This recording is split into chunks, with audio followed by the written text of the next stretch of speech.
Hello! Bonjour, nous sommes le 8 mai, non pas 1945, mais bien 2021, 38e jour de mon challenge donc, et jour férié qui tombe un samedi. Alors pourquoi je mentionne justement ce point?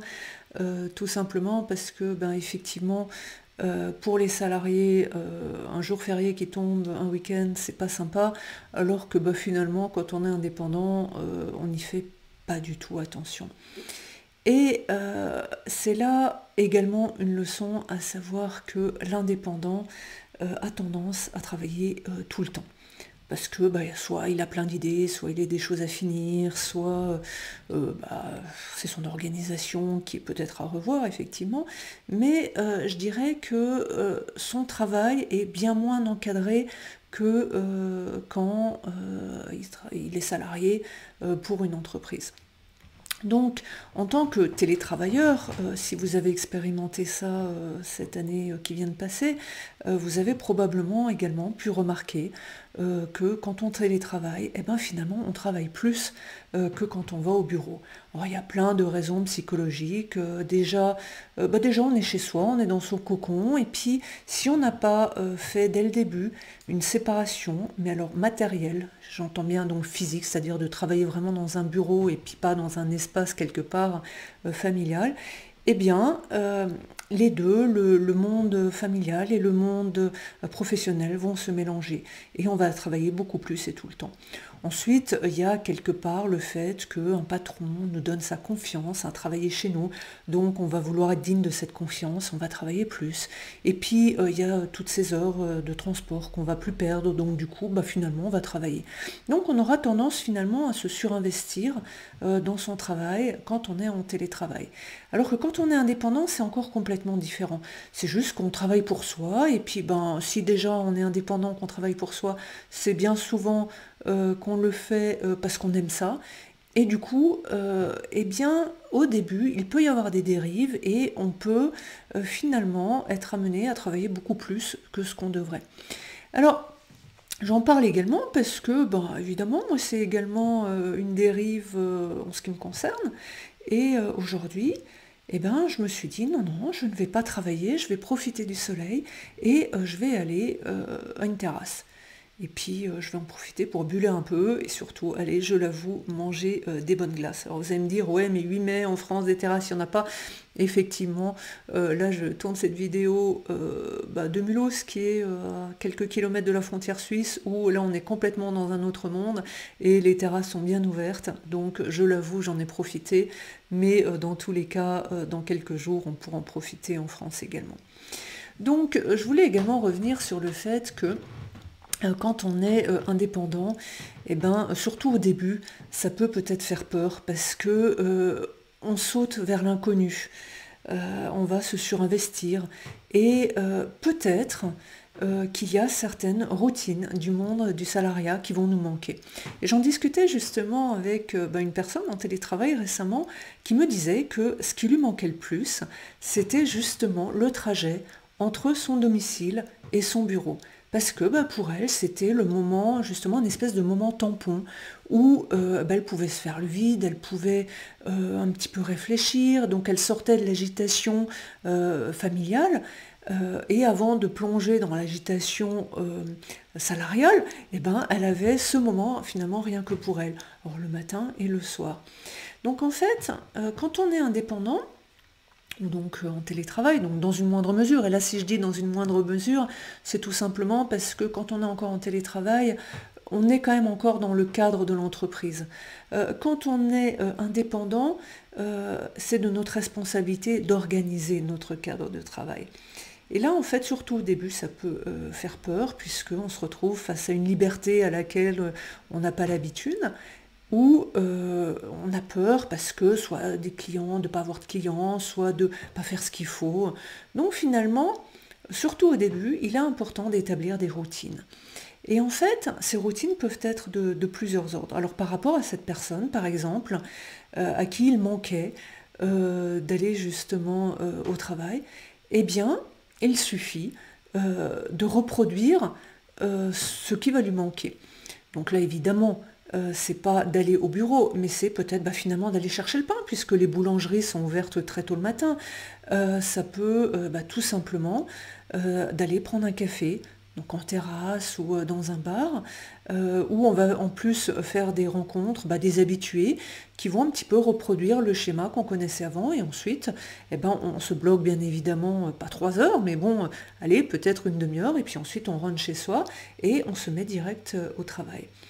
Donc ça c'est effectivement le matin pour démarrer, mais en fait l'idée c'est quelque part de noter tout ce qu'on aime dans le monde du salariat, qui n'est pas du salariat et qui va nous manquer quand on sera indépendant, pour avoir finalement, pour concrétiser, pour conscientiser justement toutes ces petites routines du travail salarié qui pourraient nous manquer quand on est indépendant. Et quelque part de les reproduire dans un autre cadre, ou de trouver quelque chose de similaire qui pourrait justement faire que on apprivoise, on va dire, ce monde de l'indépendance, de l'entrepreneuriat. Alors, moi j'aurais tendance à rajouter également quelques petites routines qui sont également super importantes. À savoir que l'on soit salarié ou que l'on soit indépendant, il est impossible de se concentrer pendant des heures durant. Au bout d'un certain temps, finalement, on va brasser du vent. Donc notre cerveau a vraiment besoin de faire une pause. Et donc, en général, on a tendance à dire que toutes les 50 minutes, il faudrait s'arrêter, faire quelque chose de complètement différent et revenir au travail après une quinzaine de minutes. Donc là, 3 petites astuces pour justement cette pause. Donc déjà, on peut la programmer sur un téléphone, par exemple, pour être sûr de s'arrêter, parce que c'est vrai que quand on est plongé dans quelque chose, c'est pas toujours simple, et on a tendance à l'oublier. Donc ce serait déjà de le programmer. Et ensuite, il faut quand même se rendre compte d'une chose, c'est que quand on est indépendant, forcément, on ne va pas aller dans le bureau d'un autre collègue pour demander quelque chose, on ne va pas aller à la machine à café papoter avec les collègues, on ne va pas faire toutes ces petites choses, ces micro-pauses qu'on fait dans la journée. On ne va pas le faire, donc on va être derrière l'ordinateur avec les yeux rivés à un écran. Et nos yeux, ils souffrent.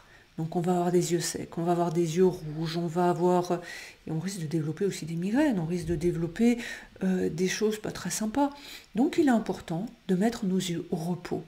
Et là, par exemple, on pourrait faire du yoga des yeux. Alors là, je ne vais pas vous expliquer, je veux dire, vous allez trouver des dizaines et des dizaines de vidéos sur YouTube, pour pas dire des centaines ou des milliers, et vous allez forcément trouver celle qui va vous convenir, puisqu'une fois encore, il faut que ça vous convienne à vous. Mais bon, en gros, il suffit, ça revient quelque part, par exemple, à regarder en haut, très haut, regarder en bas, très bas, d'un côté, de l'autre. En fait, ça revient quelque part à faire travailler les muscles des yeux. Alors, ce que vous pouvez aussi faire, c'est utiliser, par exemple, des lunettes comme ça. Puisqu'en fait, également, tous les petits composants dans les yeux vont chercher à regarder à travers ces lunettes, donc à travers toutes les perforations, et cette concentration va justement permettre également d'améliorer la vue. Donc ça, c'est également une idée. Après, ce que vous pouvez aussi trouver sur YouTube, c'est par exemple l'explication de la méthode Bates. Et ça, c'est une méthode absolument extraordinaire qui vous permet également de corriger votre myopie. Et donc, qui travaille beaucoup sur la vision, donc proche et éloignée. Donc en fait, sur du contraste, pour justement faire travailler une fois encore les muscles des yeux. Donc là encore, je vous laisse faire vos recherches sur Internet. Ensuite, je dirais une des deuxièmes routines qu'il est bon de mettre en place, c'est du stretching. Et oui, parce qu'on est coincé derrière, une fois encore, notre écran, surtout pour ceux qui sont dans le numérique, et on a tendance un petit peu à se bloquer, donc ça peut déboucher à moyen long terme sur des douleurs au dos. Donc là, je ne vais pas vous parler ergonomie de la chaise, mais vraiment du fait d'utiliser cette pause pour finalement vous étirer. Donc là aussi, des exercices de stretching, vous en trouverez plein sur YouTube. Ces exercices de stretching, ça peut également être du yoga. On parlait du yoga des yeux, mais bon, le yoga de façon générale est très bénéfique à la santé. Donc, trouvez des exercices de yoga qui vous conviennent, qui pourraient aussi donc être associés à des exercices de stretching. Ensuite, il y a autre chose. Probablement, vous faites du sport. Moi, je sais qu'il y a une époque, je courais. Je courais régulièrement, je courais 1 heure. Et en fait, quand je partais courir, mon cerveau était en ébullition. Je pensais à des milliers de choses. Et donc, au fur et à mesure que je courais, les pensées se clarifiaient. Et je trouvais des solutions. Comme ça, elles venaient à moi, sans que je les recherche en particulier. Et tout devenait beaucoup plus fluide. Tout devenait beaucoup plus simple.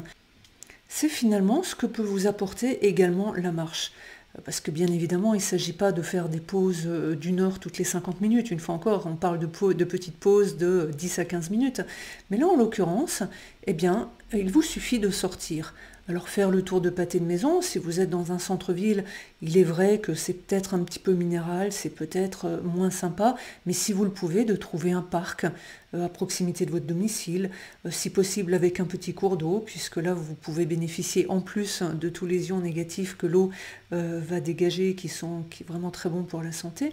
Mais en tout cas, très vite, vous vous rendrez compte que cette petite marche vous permet d'avoir des idées plus claires et parfois de trouver des solutions.